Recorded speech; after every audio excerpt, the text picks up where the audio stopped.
Hello friends, welcome to my Dr Dev Kaushik YouTube channel में आपका स्वागत है। आज हम स्टार्ट करने वाले हैं सामान्य हिंदी। सामान्य हिंदी जो कि कंपटीशन के हर एग्ज़ाम में पूछी जाती है। जैसे मध्य प्रदेश की बात करें तो मध्य प्रदेश पीएससी, इसके बाद में यूपी पुलिस में बात करें, मतलब उत्तर प्रदेश की बात करें, राजस्थान की बात करें, छत्तीसगढ़ की बात करें, ऐसे बहुत सारे राज्य हैं मध्य प्रदेश के जहाँ पर हिंदी एग्ज़ामों में पूछी जाती है। ठीक है, तो हम बात कर रहे हैं अभी फ़िलहाल में मध्य प्रदेश की। जैसे कि आप लोगों को पता है कि मध्य प्रदेश में अनेक एग्ज़ामों में हिंदी पूछी जाती है। जैसे Madhya Pradesh PSC, jail police, इसके बाद में फॉरेस्ट, है ना व्यापम के एग्ज़ामों में पूछी जाती है। जैसे पटवारी हुआ, संविदा हुआ, इन सारी एग्ज़ामों में सामान्य हिंदी पूछा जाता है। तो आज हम स्टार्ट कर रहे हैं सामान्य हिंदी। सामान्य हिंदी में सबसे पहली चीज़ यह है कि हमें भाषा जानना बहुत आवश्यक होता है कि भाषा क्या है।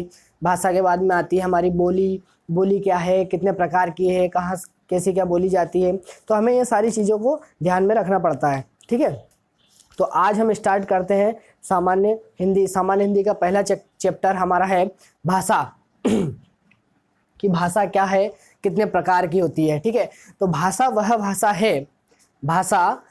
भाषा है जो, जैसे कि ये भाषा सामान्य साहित्य, हिंदी साहित्य से ली गई है। और आधुनिक काल की बात करें तो यह 1947 से जब से हमारा देश आज़ाद हुआ है तब से लिया गया है। ठीक है, इसके बाद में हम बात करें तो भाषा कितने प्रकार की होती है। भाषा 3 प्रकार की होती है। जैसे आप लोगों को सभी को पता होगा कि भाषा मुख्यतः 2 प्रकार की होती है। कौन कौन सी?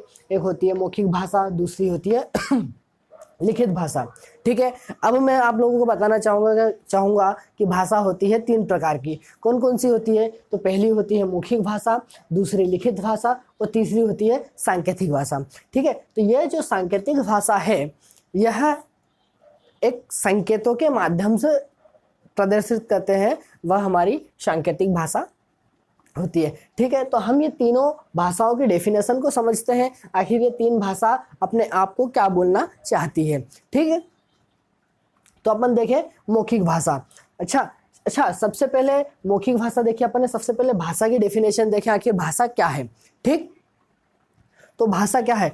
भाषा वह साधन है जिसके माध्यम से व्यक्ति अपने विचारों का आदान प्रदान करता है। भाषा वह साधन है जिसके माध्यम से व्यक्ति अपने विचारों का आदान प्रदान करता है, अपने विचारों को ध्वनि संकेतों के माध्यम से एक दूसरे तक पहुंचाता है, उसे हम और भाषा कहते हैं। ठीक है, इसी के बाद में बात करें तो भाषा की शब्द की उत्पत्ति कहाँ से हुई है। ठीक है, तो भाषा शब्द की उत्पत्ति धातु उत्पत्ति जो है कि भाष धातु से हुई है। भाषा शब्द की उत्पत्ति किस धातु से हुई है? तो कौन सी धातु से हुई है? यह हुई है भाष धातु से हुई है। ठीक है, जिसका अर्थ होता है वाणी। भाषा शब्द की उत्पत्ति भाष धातु से हुई है, उसका अर्थ होता है वाणी। अर्थात भाषा मनुष्य के मुख से उच्चारित होने वाला वह साधन है जिसके द्वारा मनुष्य अपने भाव व विचारों को एक दूसरे से प्रकट करता है, उसे अपन क्या बोलते हैं? भाषा बोलते हैं। अब जैसे पंडित रामचरण वर्मा के अनुसार देखें कि पंडित रामचरण वर्मा जी ने इसकी भाषा की परिभाषा किस प्रकार दी है। ठीक, तो अपन देखते हैं पंडित रामचरण वर्मा जी ने क्या कहा है। पंडित रामचरण वर्मा जी ने कहा है कि भाषा मुख से उच्चारित होने वाले शब्दों और वाक्यों का ऐसा समूह है जिसके द्वारा मन की बात बताई जाती है। जिसके द्वारा मन की बात बताई जाती है उसे हम भाषा कहते हैं। ठीक है, तो भाषा के 2 रूप होते हैं, मौखिक और लिखित। ये अपन ने पहले भी देखा। तो मौखिक भाषा और लिखित भाषा क्या होती है? मौखिक भाषा वह भाषा होती है जो अपने मुख से बोली जाती है। मौखिक भाषा वह भाषा होती है जो अपने मुख से बोली जाती है, उसे मौखिक भाषा कहते हैं। ठीक है, अब लिखित भाषा क्या है? तो लिखित भाषा वह भाषा है जो लिखी जाती है। लिखित भाषा वह भाषा है जो किया जाता है, जो लिखी जाती है, उसे क्या कहते हैं? लिखित भाषा कहते हैं। ठीक है, अब बात आती है सांकेतिक भाषा। ठीक है, तो सांकेतिक भाषा क्या है? तो सांकेतिक भाषा वह भाषा है जो संकेतों के माध्यम से आदान प्रदान की जाती है उसे सांकेतिक भाषा कहते हैं। ठीक है, जैसे अपन उदाहरण देखें तो उदाहरण किस प्रकार से, जैसे ये मेरे पास एक मार्कर है, ठीक है। अब ये मार्कर वहाँ पर एक टेबल पर रखा हुआ है, मैंने कहा जाओ ऋचा वो मार्कर उठा के लाना, है ना। श्याम वो टेबल वहाँ पर रखा हुआ है वो लेके आना, या फिर राम वो पेन रखा हुआ वो लेके आना, ठीक, या राम वो सामान वहाँ पर रखा हुआ वो लेके आना। तो मेरे हाथों के माध्यम से जो आदान प्रदान किया, जिन कंडीशन के माध्यम से मैंने ये हाथों को हिलाया, है ना, तो ये हाथ जिस प्रकार से मेरे संकेत बने, उन संकेतों को कहते हैं अपन क्या, सांकेतिक भाषा। ठीक है, अब अपन ने मौखिक भाषा, लिखित भाषा और सांकेतिक भाषा को देखा। ठीक है, तो सांकेतिक भाषा और लिखित भाषा को देखा। अब इन्हीं के माध्यम से अपन देखें मौखिक भाषा, लिखित भाषा और सांकेतिक भाषा के आखिर लाभ क्या है और हानियां क्या है। तो मौखिक भाषा के लाभ और हानि क्या होती है ये अपन देखें। ठीक है, तो मौखिक भाषा की लाभ ये होंगे कि भाई मौखिक भाषा को समझने में आसान होगी। ठीक, मौखिक भाषा में समझ में आसान होती है, यह विकसित भाषा होती है। ठीक है, अब लिखित भाषा जो होती है समझने में बहुत डिफिकल्ट होती है, कठिन होती है। जैसे अपन ने देखा, आप लोग भी बहुत सारे नोट्स पढ़ते होंगे, रीड करते होंगे कि बहुत सारी नोट्स जो है कि लिखे हुए जो नोट्स रहते हैं वो समझ में बहुत कम आते हैं, और यदि कोई, जैसे मैं आप लोगों को समझा रहा हूँ, ये शायद आप लोगों को बहुत जल्दी समझ में आ रहा होगा। ठीक है, तो इस प्रकार से मौखिक भाषा और लिखित भाषा की हानि और लाभ है। अब आगे अपन देखें कि भाई मौखिक भाषा की लाभ क्या है। तो मौखिक भाषा का लाभ यह है कि भाई बोलने में कम समय लगता है, मौखिक भाषा को बोलने में कम समय लगता है, लिखित भाषा को लिखने में ज़्यादा समय लगता है ना। इसके बाद में बात करें तो मौखिक भाषा के लिए शिक्षित होना अनिवार्य नहीं है, मौखिक भाषा के लिए शिक्षित होना अनिवार्य नहीं है। जो व्यक्ति अशिक्षित है वो भी बोल सकता है, लेकिन लिखित भाषा के लिए शिक्षित होना अनिवार्य है। ठीक है, अब देखें मौखिक भाषा मौखिक भाषा जो है कि इसे जन्म के साथ ही इसे विकसित सीखना आसान होता है।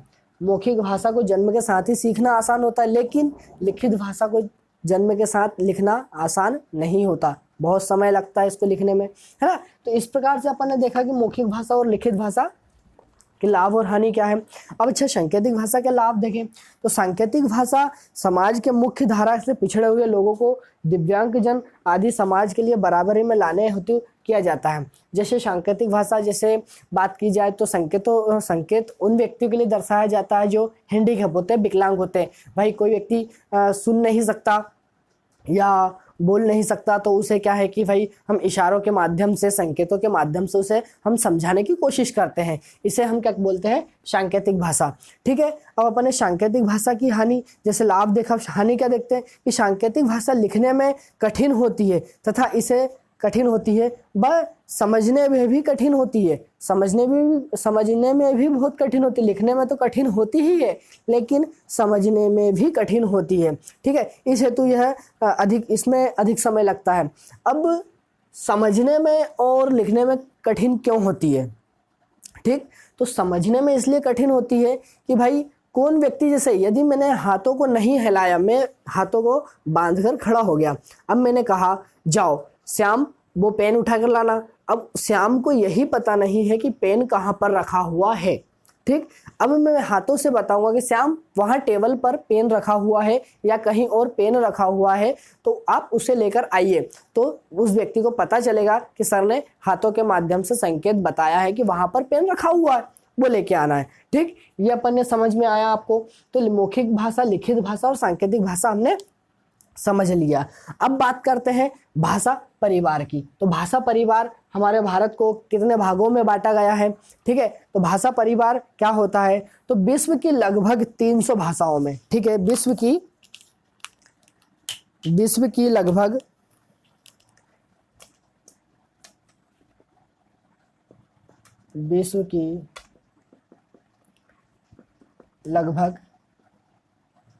3000 भाषाओं में हिंदी एक भाषा है। ठीक है, विश्व की 3000 भाषाओं में जो है कि हिंदी एक भाषा है। ठीक है, इसके बाद में बात करें भाषा परिवार के आधार पर हिंदी को भारतीय भाषा परिवार की है। हिंदी जो है भारतीय परिवार की भाषा है। ठीक है, क्या है? हिंदी जो है भारतीय परिवार की भाषा है। ठीक है, इसके बाद में बात करें भारत को भाषा परिवार में बांटने का श्रेय। अच्छा, एक चीज और आप लोग ध्यान देना, भारत को जो है भाषा परिवार में को बांटने का श्रेय किसको गया है, तो आप लोग इसे नोट डाउन कीजिएगा।